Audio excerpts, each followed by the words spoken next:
Ал, бәрекелді достар, бүгінгі біздің ұлан асыр тойымызды бастауға рұқсат етіңіздер. Ақтүйенің қарны жарылған күн, Манас Арайлым үйлену той. Маэстро музыку, кеттік.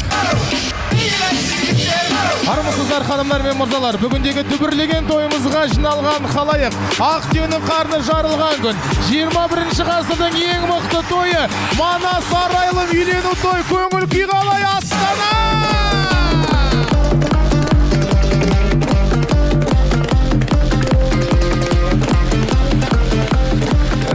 Армысыздар, алтыннан ардақты, күмістен салмақты, есімнің ескі жолында, Қасымның қасқа жолында, Сахарада гүл болған, сахнада жыр болған, Ақтабанның ізі қалған, желтоқсанның сызы қалған, құрметті мынау Қазақстан Республикасы, елордасы Астана қаласы, кереметтей зәулім хан сарайында болғалы жатқан Рамазановтар әулеті, Тумырза ұрпағы, Ерік ағамыздың шаңырағындағы тойымызға жиналған халайық. Армысыздар!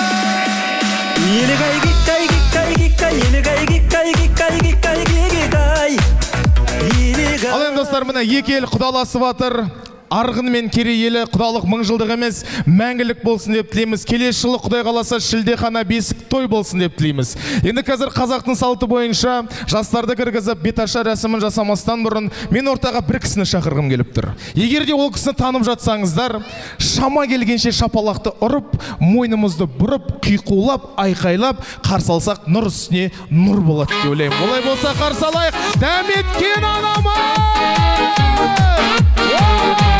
Жүгіріп шықтым белеске!